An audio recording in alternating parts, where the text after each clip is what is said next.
Muy buenas noches, un placer saludarles. Bienvenidos. Ya estamos por comenzar.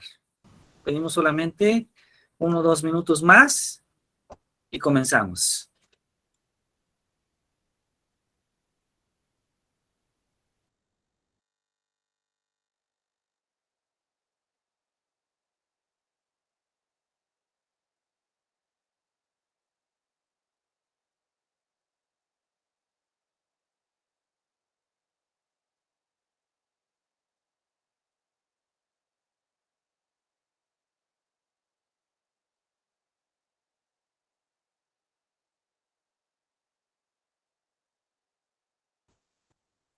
Muy buenas noches, pues un gran placer saludarlos. Soy el doctor Jesús Castañeda Rivera y tengo el gusto esta noche de poderlos saludar, de poder agradecer su presencia en este programa que hemos llamado La Paideia y que es posible gracias al Centro de Investigación en Ciencias de las Matemáticas, a Episteme, al Centro de Estudios Universitarios sobre Ciencia, Cultura y Educación. Y que bueno, el día de hoy nos complace el poder tener un invitado muy especial.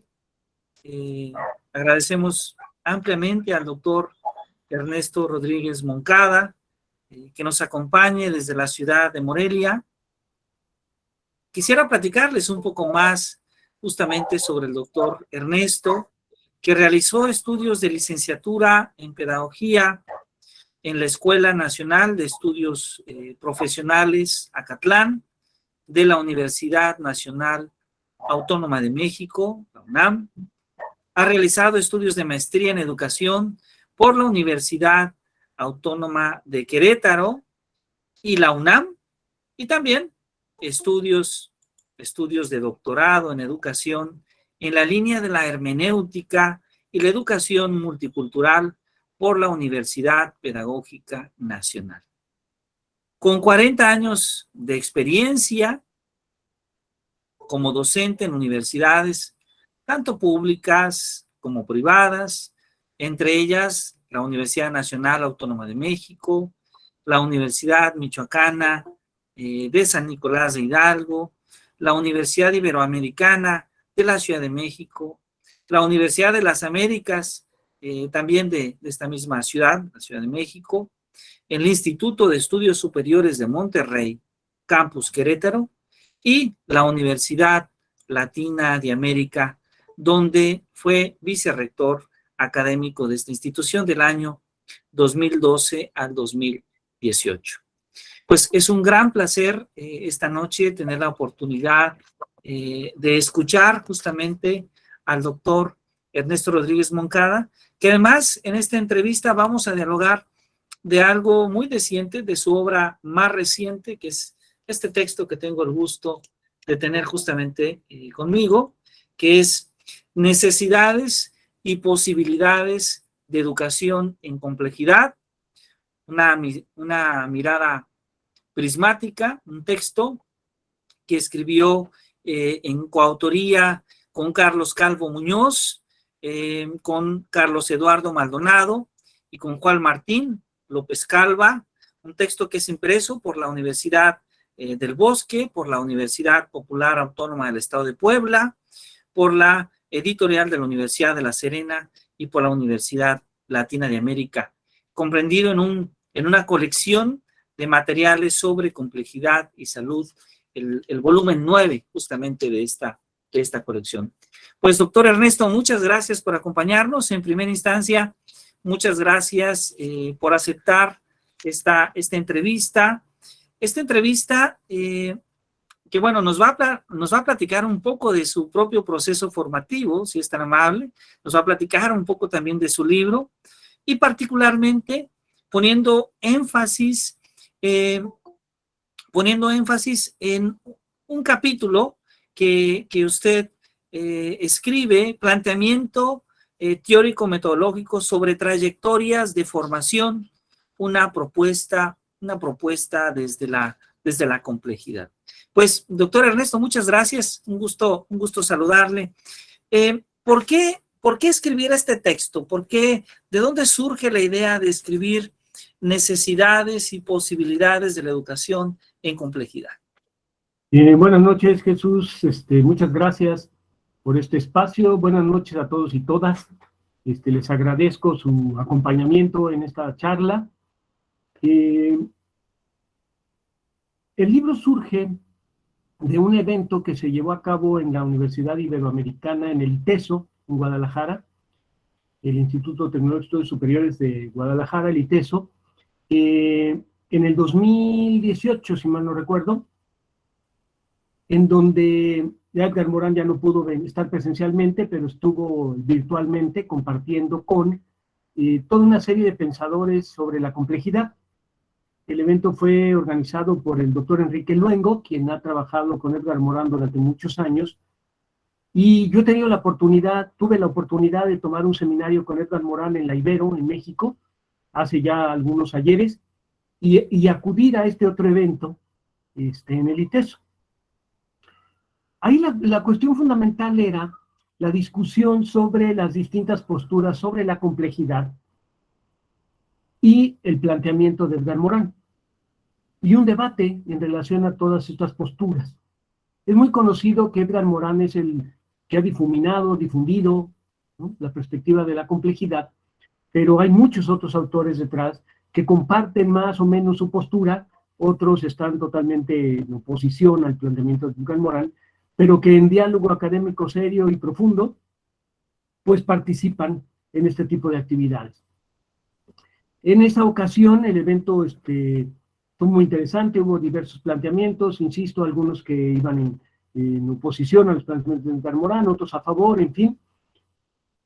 Y como resultado, una de las cosas que se planteó en las conclusiones fue la necesidad de profundizar, por un lado, la perspectiva de la complejidad en distintos tópicos, ámbitos, llevar a cabo análisis entre pares de académicos, al tiempo de debatir hoy en día la importancia de la complejidad. Entonces, se formó una red de trabajo y tuve la oportunidad de ser un coordinador de uno de los nodos de esta red. Invité a Carlos Calvo primero, a Martín López Calva y posteriormente a Carlos Maldonado. A Carlos Maldonado lo conocí en el evento, a Carlos Calvo y a Martín López Calva los conozco desde hace años por mi paso por el CREFAL y por la Universidad Latina de América. Entonces, conversamos virtualmente y veíamos la necesidad de abordar el tema de la educación desde la complejidad, primero como reflexión colectiva. Posteriormente surgió la idea de escribir artículos al respecto y finalmente constituir un libro, ¿no? Ese fue el proceso más o menos. La discusión fue virtual, nos escribíamos, platicábamos por Zoom, en fin, por estas herramientas, y nos fuimos dando cuenta que había puntos de coincidencia, pero también diferencias. La mayor diferencia, diríamos, era que Martín López Calva sí es partidario del planteamiento de Edgar Morán y ha escrito mucho desde la perspectiva de Edgar Morán y su comparación con el pensamiento de Bernard Lonergan, ¿no? Por ahí tiene varios libros al respecto, artículos. Y Carlos Maldonado, que tiene una postura muy diferente a la de Edgar Morán. Era como la principal. A partir de ello, el diálogo fue muy nutrido y muy interesante. Carlos Calvo y tu servidor, pues no estamos ni a favor ni en contra, nos parece que la perspectiva compleja supone diálogo entre distintos planteamientos. Entonces así fue como surgió el libro, ¿no? De estos diálogos, de estos trabajos colectivos, discusiones, que nos llevaron finalmente a decir, escribamos al respecto y publiquemos para su difusión.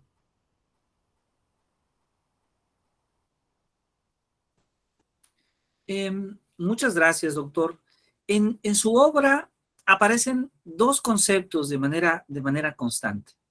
El concepto, bueno, dos palabras, perdón, el concepto de complejidad, pero también el concepto de formación.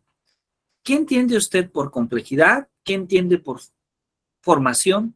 ¿Y cuál es ese vínculo que se da entre la complejidad y la formación? Bien, por complejidad parto prácticamente de los mismos principios de los teóricos de la complejidad, en el sentido de considerar a la realidad, a los fenómenos de la realidad como entretejidos, como tejidos juntos, como íntimamente entrelazados, ¿no? De tal manera que no podemos mirar un aspecto de la realidad sin considerar múltiples relaciones entre los diferentes fenómenos. Particularmente en el caso de la educación y de la formación, son campos disciplinares que requieren miradas de distintas disciplinas científicas, que requieren, o más bien que han recibido préstamos de otras disciplinas, ¿no? De la psicología, de la administración, de la sociología, etcétera, y que convergen en el análisis y la comprensión de la problemática educativa. Entonces, la complejidad para mí consiste precisamente en una mirada sobre lo real, que parte de la idea de que eso real está tejido junto, pero que necesitamos aprender a mirar eso. Pero al mismo tiempo entender que no todo lo que sucede en la realidad es complejo. Hay fenómenos muy simples en la realidad, ¿no?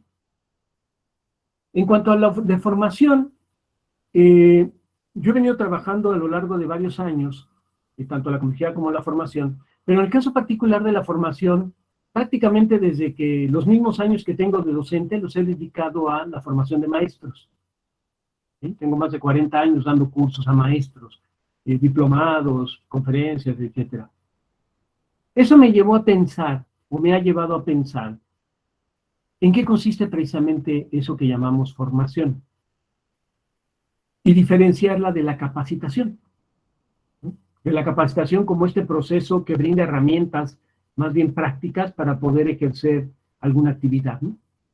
Claro que el maestro se capacita en el uso de tecnologías, se capacita en el uso de distintos materiales y recursos didácticos, en el manejo de dinámicas grupales, etc.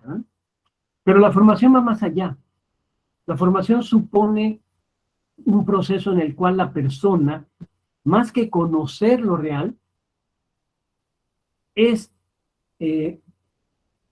eso que conoce lo constituye como persona. Es decir, no es que el conocimiento sea ajeno o nos llegue de fuera o lo tengamos en el cerebro.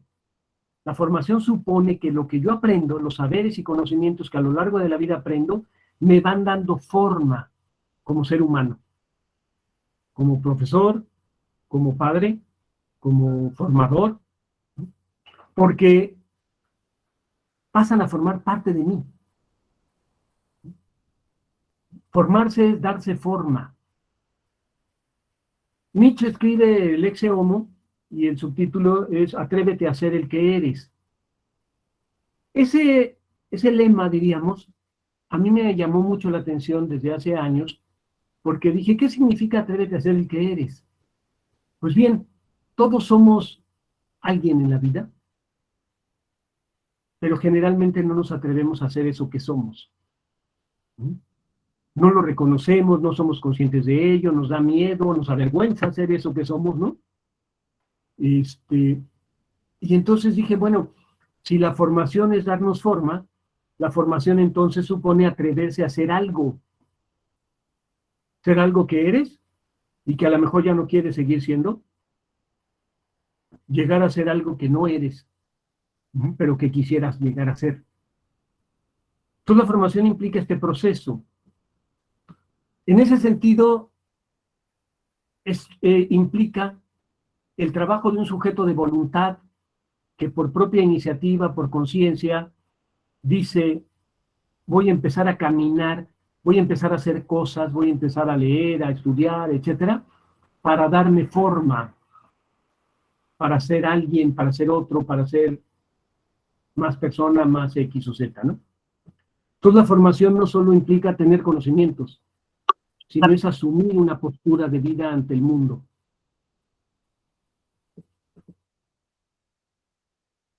Muchas gracias, doctor. Muchas gracias.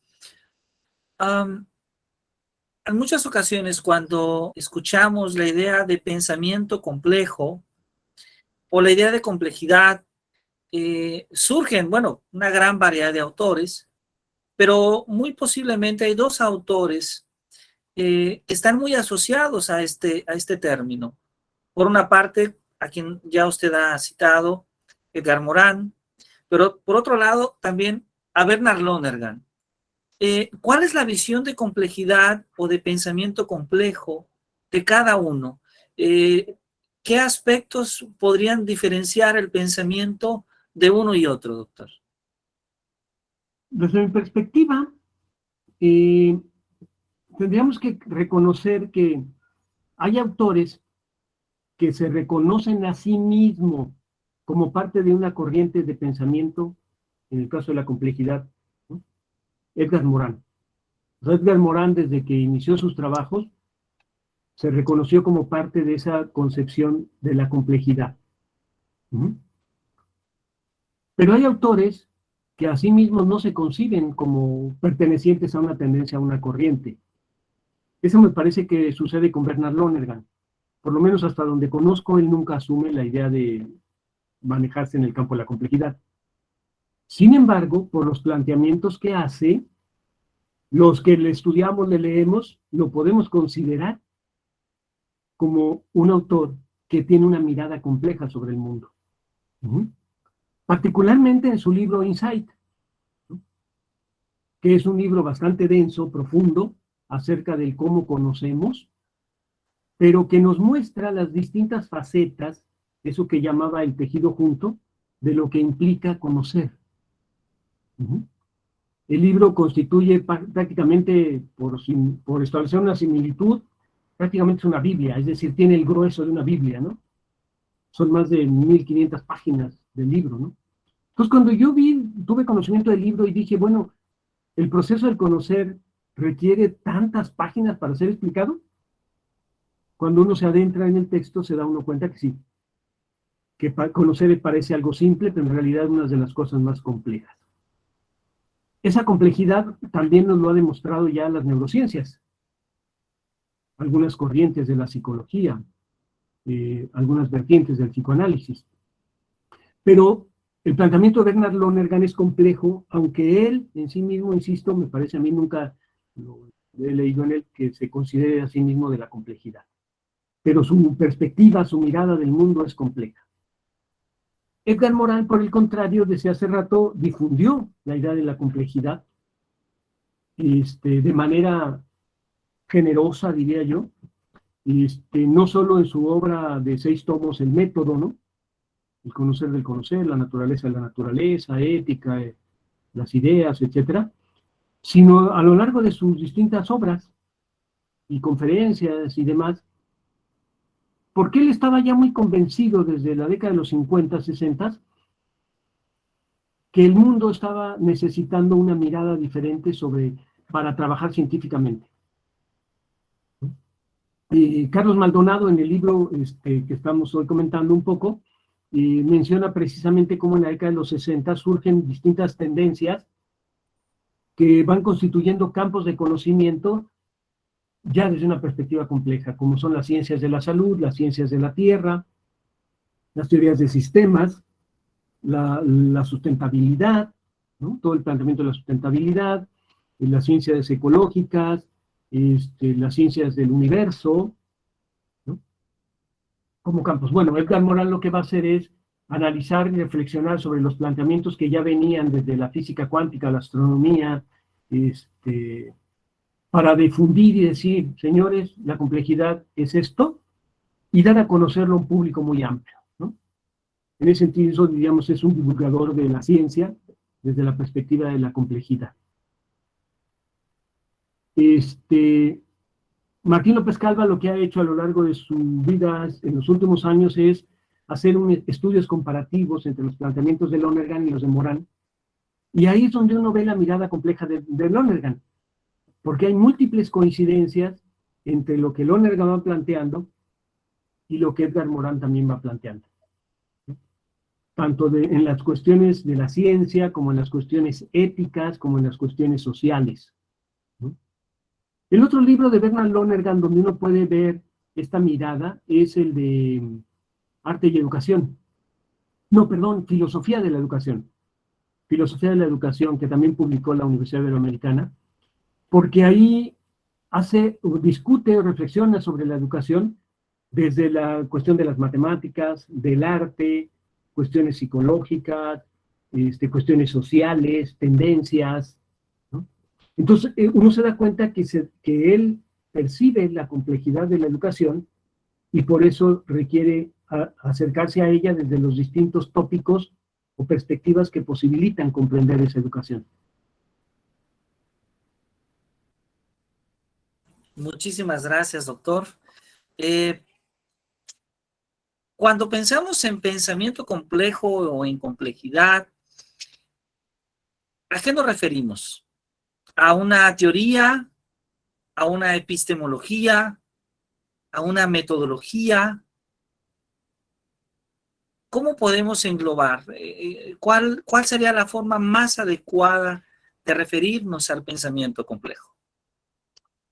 Yo pensaría que podríamos denominarlo como una perspectiva epistemológica, ¿no? Que va a implicar cuestiones metodológicas, ¿no? Pero la complejidad en sí misma no es cuestión de método. Ahí me parece que hay autores que lo consideran teoría, o teorías, ¿no?, de la complejidad. Hay autores que se centran o están pensando que se va a encontrar un método para estudiar la realidad compleja, ¿no?, y complejamente. Me parece que lo que Morán plantea hay que tener una perspectiva epistemológica sobre el conocer humano que reconozca la complejidad y que parta de principios. Él estableció varios principios, lo hologramático, la no linealidad, ¿no?, principios que nos permitan precisamente servir de guía en la construcción de ese conocimiento. Ahora, esta perspectiva epistemológica me parece que también se puede sustentar partiendo de la idea de que el conocimiento es algo que se construye, ¿sí? Y lo podemos construir de manera simplista o lo podemos construir de manera compleja. De las cosas que Morán plantea en sus textos es precisamente la construcción de un conocimiento complejo.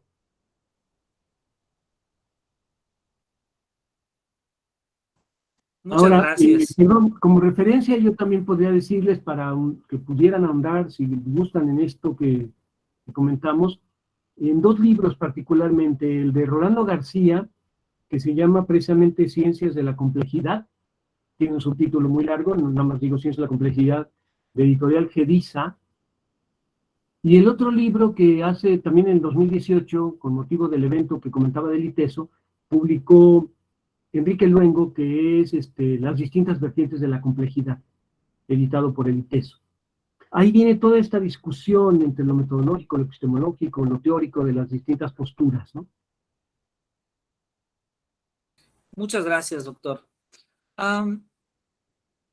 ¿Por qué investigar, por qué escribir sobre la formación? ¿Y por qué al hablar de la formación, hablar también de los sujetos, de la subjetividad y de la formación misma? Muy, muy buena pregunta. Bueno, como mencionaba, me he dedicado durante más de 40 años a la formación de maestros y ello me ha llevado a reflexionar, a teorizar, a plantearme preguntas sobre esos procesos, ese trabajo con los maestros. Uno aprende mucho trabajando con los maestros, pero también uno se da cuenta de grandes problemas que existen precisamente en los procesos educativos de los distintos niveles, derivados precisamente de las concepciones que los maestros tienen sobre la educación, sobre niños, sobre la infancia, sobre la actividad escolar, sobre lo pedagógico, lo didáctico, etcétera, ¿no? Entonces, por un lado, esta reflexión sobre, a ver, cuando yo trabajo con los maestros, ¿qué es lo que sucede? ¿Qué me pregunto? ¿Qué inquietudes surgen y demás, ¿no? Entonces, por ahí fue el inicio de decir, empecemos a hablar de lo que es la formación. Del otro lado está la cuestión ya también de mi trayectoria profesional, que he tenido la oportunidad de trabajar tanto en instancias públicas como privadas, en escuelas públicas y privadas, y de ver desde distintos ámbitos cómo se visualiza la cuestión educativa, ¿no? En México hemos oído hablar de muchas tendencias, ¿no? La escuela rural, el indigenismo, últimamente la interculturalidad, los enfoques en competencias, el conductismo, en fin, si uno hace historia, ¿no? Esto me llevó a pensar, ¿y de los maestros cómo asumen el que se les forme a lo largo de sus años de trabajo docente en teorías, concepciones, ideas, metodologías, didácticas, si cada cierto tiempo les dicen que la situación debe de caminar por esa teoría? ¿Sí?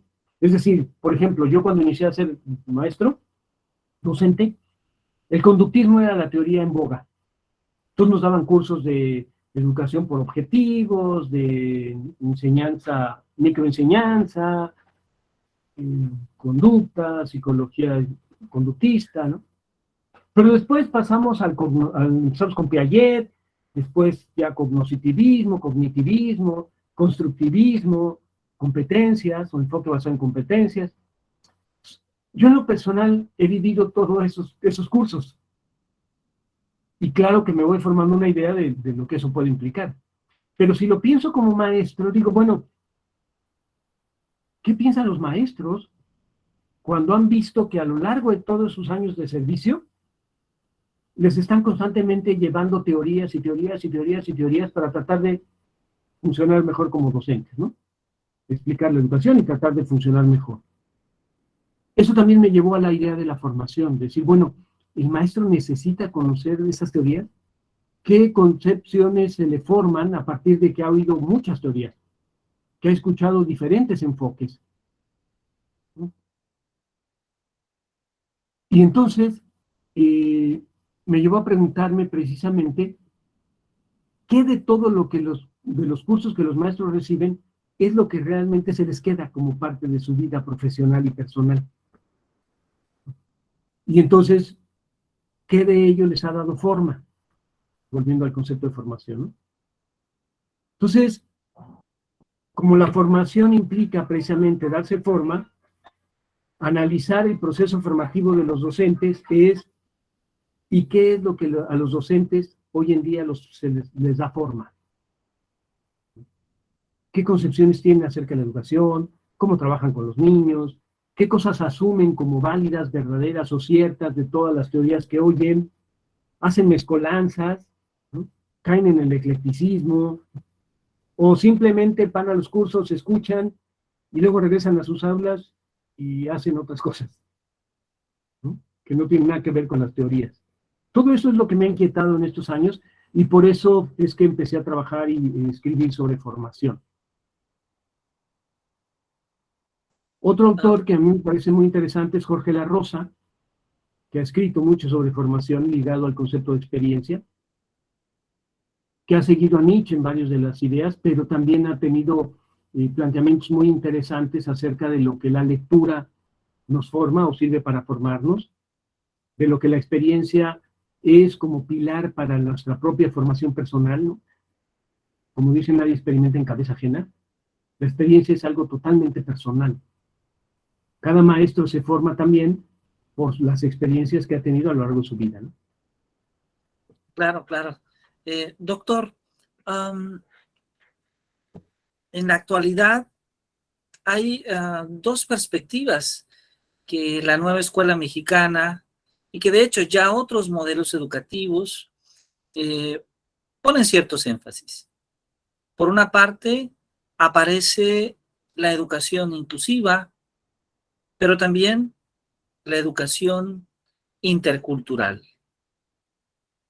Sabemos que usted ha escrito y es interesado siempre en analizar temas ligados a la educación intercultural, pero también al estudio propio del lenguaje. ¿Qué nos puede hablar, qué nos puede comentar sobre ello? ¿Cuál es esa conexión que se da entre el lenguaje, la interculturalidad y la inclusión?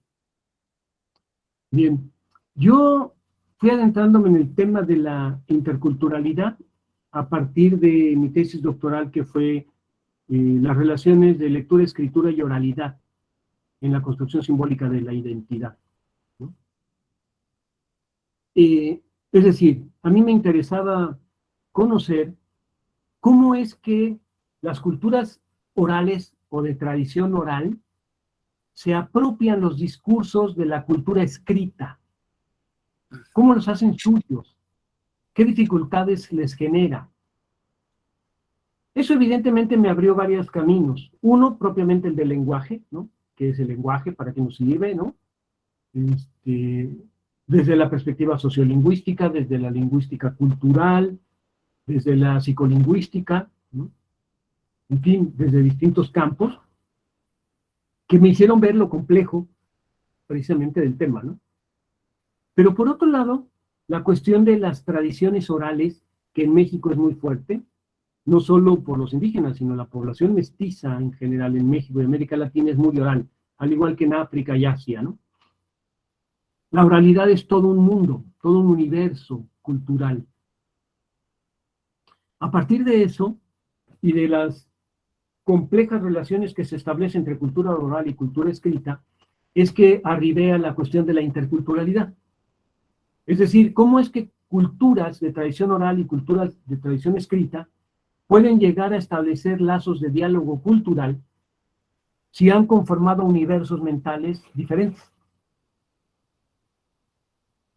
Entonces llegué a la cuestión de la interculturalidad.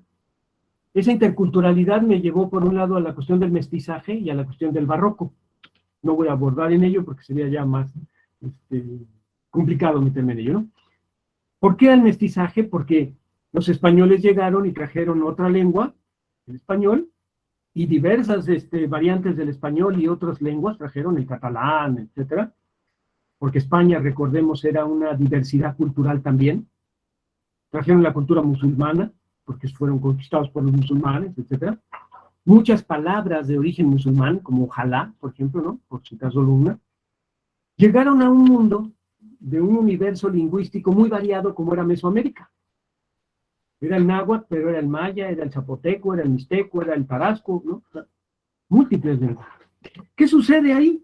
Se da un proceso, ¿no?, de imbricación, de mestizaje lingüístico-cultural, que fue lo que nos hizo ser México. Lo podemos ver en la comida, en la vestimenta, pero también en el lenguaje mismo.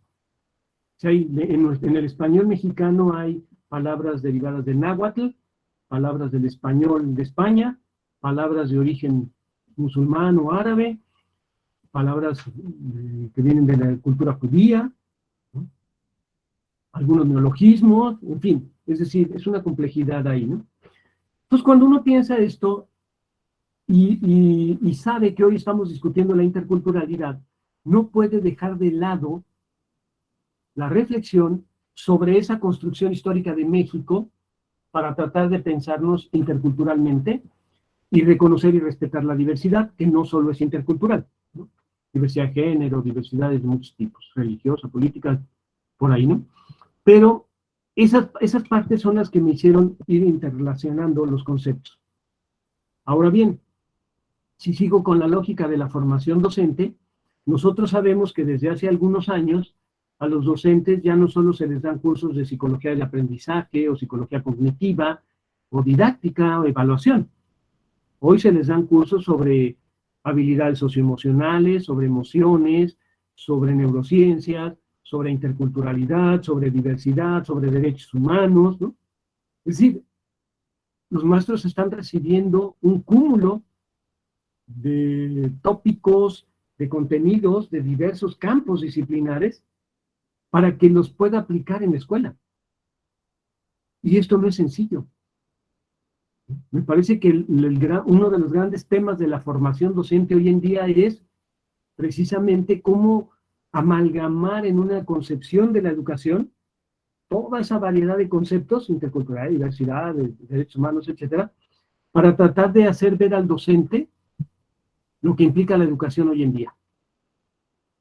Porque los fenómenos que estamos viendo en las escuelas hoy de violencia, de bullying, de discriminación, etcétera, los están rebasando. La pandemia aceleró muchas cosas y ahora con el retorno a las escuelas nuevamente, ¿no?, ya pasada la pandemia, evidentemente el universo escolar cambió. Añadámosle toda la cuestión de la tecnología que ahora también debe de manejar, dominar un maestro, ¿no? Entonces, ¿cómo formas a alguien cuando quieres que se forme en tantos campos tan distintos, que provienen de distintas tradiciones, que tienen lenguajes distintos, de un lenguaje técnico distinto, ¿no? Etcétera? Eso me parece que es bastante complicado. Entonces, hay que seguir trabajando la formación considerando esos aspectos, pero también analizar las tendencias escolares, ¿no? Esto ahorita mencionaba la nueva escuela mexicana, ¿no? La nueva escuela mexicana, en cierto sentido, no es tan nueva, porque me parece, hasta donde conozco de algunos documentos y cuestiones que he revisado, que recupera parte de la tradición pedagógica de México, de grandes pensadores como Vasconcelos, como Bassols, como Sáenz, del normalismo mexicano, de la escuela rural mexicana, Enrique Ramírez, etcétera, ¿no? En ese sentido, digo, no está nueva, ¿no? Pero por otro lado, está incorporando tópicos como la interculturalidad crítica, ¿no? Como el pensamiento crítico, como las cuestiones de género, ¿no? En un discurso que intenta decirle a los maestros, estos son los retos hoy. No podemos seguir educando niños si no trabajamos estos ejes reguladores y estos grandes temas, ¿no? La problemática para el maestro es, ¿y cómo lograr eso? Ahí es donde la formación tiene, insisto, su papel. En el libro, la idea de caminos de formación que propongo me parece que posibilita asumir este reto, esta tarea, porque aglutina lo que llamo campos de aprendizaje para hacer ver que detrás de todo, derechos humanos, sustentabilidad, equidad de género, interculturalidad, etcétera, detrás de todos esos tópicos hay una concepción que atraviesa y que tiene que ver con cuál es el concepto de ser humano que quiero formar para el siglo XXI y lo que viene. ¿Sí? Y digo siglo XXI pensando en el presente y en lo que viene, ¿no? Porque en los discursos educativos se habla mucho del futuro. A mí me parece que lo que tenemos que hacer desde la perspectiva compleja es la educación del presente. Porque el actuar de los niños hoy en las escuelas tiene que ver con sus comportamientos ya sociales. Es decir, no es que el niño de primaria va a aprender a ser adulto para que cuando sea adulto se porte bien o se comporte de tal manera. No. Tiene que hacerlo desde ahorita que es estudiante. Cuidar en la escuela, limpiarla, no tirar basura, respetar a sus compañeros, dialogar, ser crítico en lo que se le dice, en lo que se plantea. Todo eso es para el presente del niño, no es para el futuro del mundo. Y si no, si siempre seguimos, es que para el futuro es el futuro, no. El futuro no existe. Desde la perspectiva compleja, y pueden leer distintos autores, el futuro no existe. El futuro también es una construcción. Vamos a construir el futuro a partir de los pasos que damos en el presente. Entonces creo que los niños, los adolescentes, las niñas, las jovencitas, ¿no? Los jóvenes universitarios, tienen que darse cuenta que el conocimiento que adquieren es para hoy, no para mañana. Muchos docentes de universidades les dicen, cuando seas licenciado, cuando trabajes, no, porque si, bueno, si eso va a ser dentro de 4 años, ¿no? Entonces dígamelo en 4 años. No, es que esto que te estoy enseñando es la base de la construcción de tu presente para lo que sea que venga. ¿No? Yo no sé si al final, nadie sabemos si al final si va a acabar la carrera, si se va a dedicar a ella. No, lo que sí tenemos claro es que en ese momento se comporta de cierta manera, que es un ser humano ya pleno en el uso de sus funciones, facultades y demás. Entonces, la educación debe de estar centrada en el presente. Muchas gracias, doctor Ernesto. Creo que es justo el momento en el que invitamos a todas las personas que generosamente nos acompañan, que tengan preguntas, que tengan comentarios para usted. Pueden escribirlos justamente en el chat para dar lectura a las preguntas y comentarios para el doctor Ernesto Rodríguez Moncada, que el día de hoy nos está platicando justamente sobre necesidades y posibilidades de educación en la complejidad. Les invitamos entonces que nos escriban en el chat sus preguntas, sus comentarios, y también aprovecho este espacio para recordarles que en el Centro de Investigación y Ciencia de las Matemáticas, este próximo 26 de septiembre, iniciamos el diplomado en neuroeducación, el diplomado en lógica, computación y robótica, y también estaremos iniciando un curso sobre saberes y pensamiento científico. Este curso que trata justamente los tópicos que se van a trabajar en matemáticas, en ciencias, con respecto a la nueva escuela mexicana para los niveles de educación preescolar y primaria. Bueno, pues tenemos aquí algunas preguntas. Esperemos que nuestros colegas nos hayan escrito. También, si alguien desea tener una participación directa, es decir, hacer una pregunta directa al doctor Ernesto, puede solamente levantar su mano, si es tan amable. Les invitamos a hacerlo para quienes tienen preguntas o comentarios.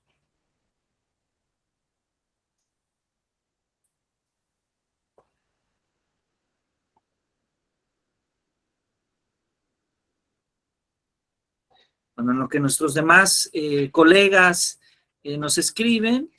Perdón, ya tenemos una pregunta de Ana Aguilar, que nos dice, buenas noches, ¿cuáles son las ventajas y desventajas del conductismo y del constructivismo? Bueno, el conductismo me parece que lo que nos mostró, lo que nos enseñó es que de una u otra manera muchos comportamientos humanos sí se regulan a partir del estímulo-respuesta. Es decir, tenemos una parte en nuestro funcionamiento cerebral, en nuestra mente, que actúa a partir de estímulos y respuestas. Y que no podemos negar que así sea.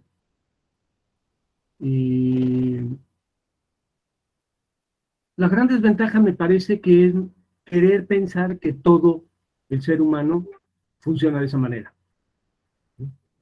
Eso me parece que, y lo mismo podría decir de las demás teorías. El gran problema de las teorías es precisamente,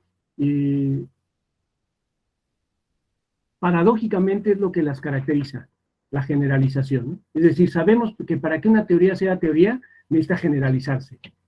El gran problema es que la generalizamos sobre campos en los que difícilmente se puede comprobar el planteamiento, ¿no? Yo recuerdo que Skinner escribió alguna ocasión, usted deme 10 hombres y yo a partir de los estímulos puedo formar 10 soldados, 10 médicos, 10 bomberos, ¿no?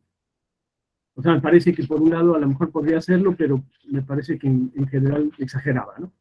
¿Por qué? Porque cada uno de esos seres humanos era un ser diferente, independiente, con su subjetividad, precisamente, ¿no?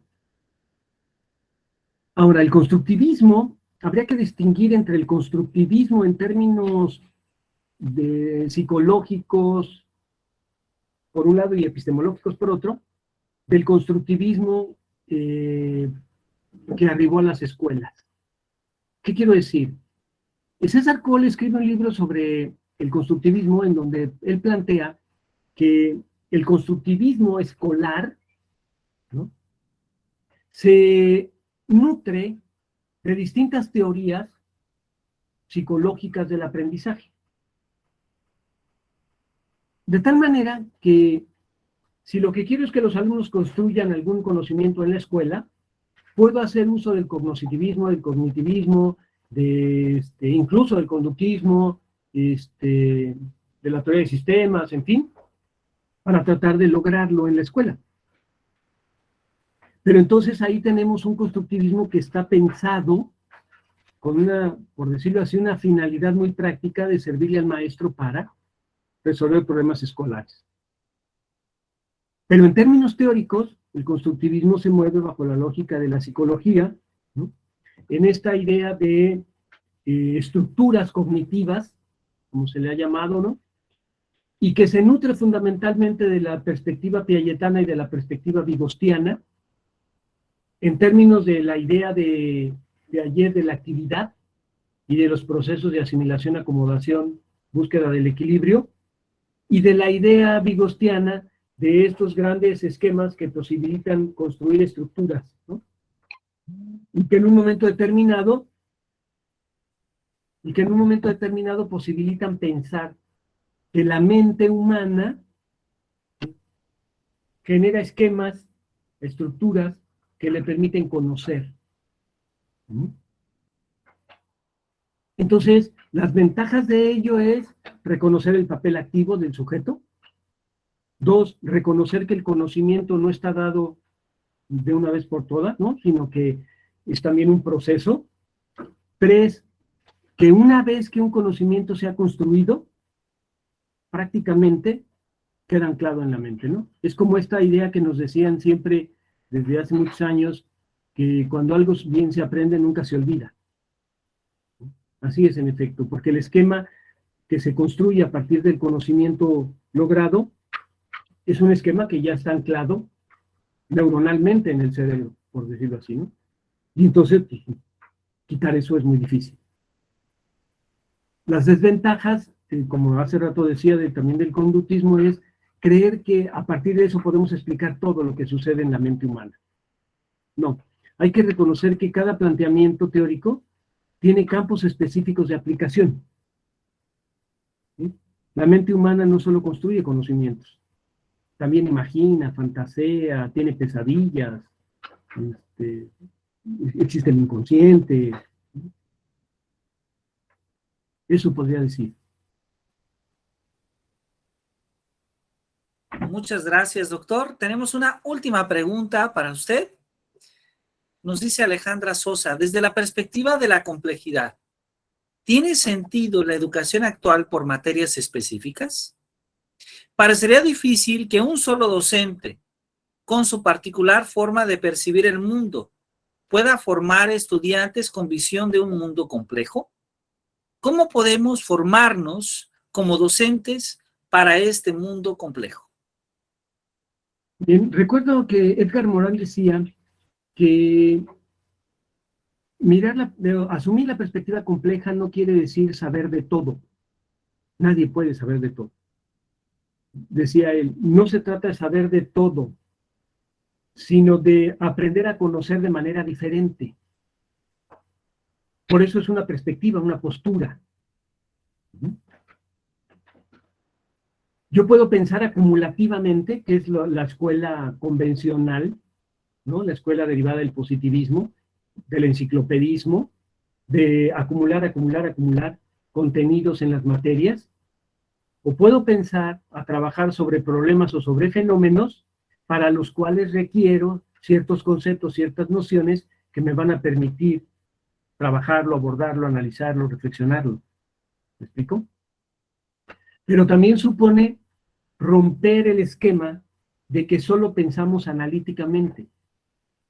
También pensamos analógicamente. También pensamos divergentemente.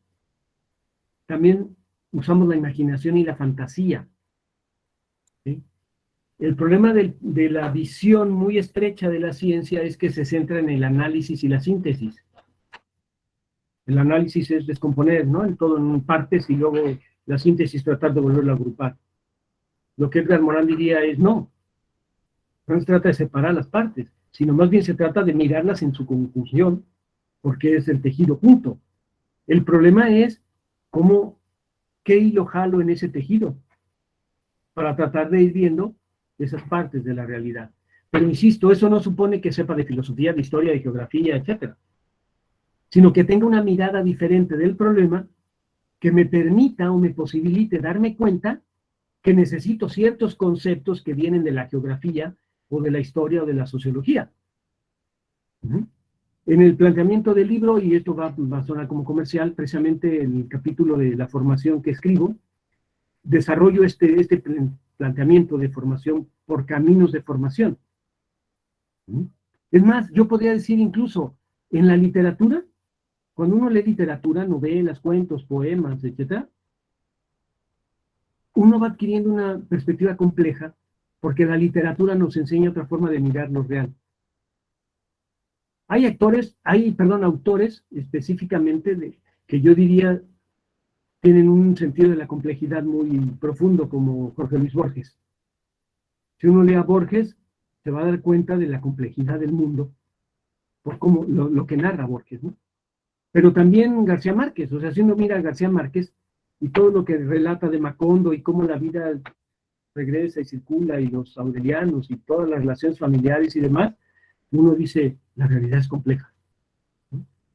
Entonces, a veces, yo le diría a los profesores, a veces sí hay que leer algunas cuestiones de sociología, de historia, ¿no?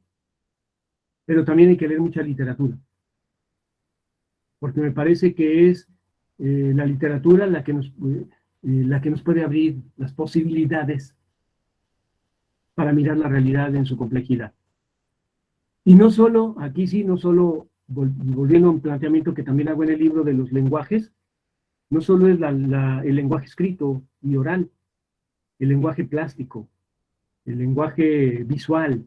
Entonces, acudir al cine, ver teatro, escuchar música, ir a los museos, nos hace ver el mundo de manera compleja o en su complejidad.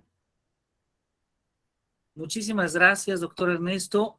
Leo un último comentario de Anet Aguilar. Dice, como usted dice, profesor, es necesario tener en mente que la educación que damos y recibimos de ese momento es desde ese momento y el extenderlo y complementarlo con lo adquirido en el futuro.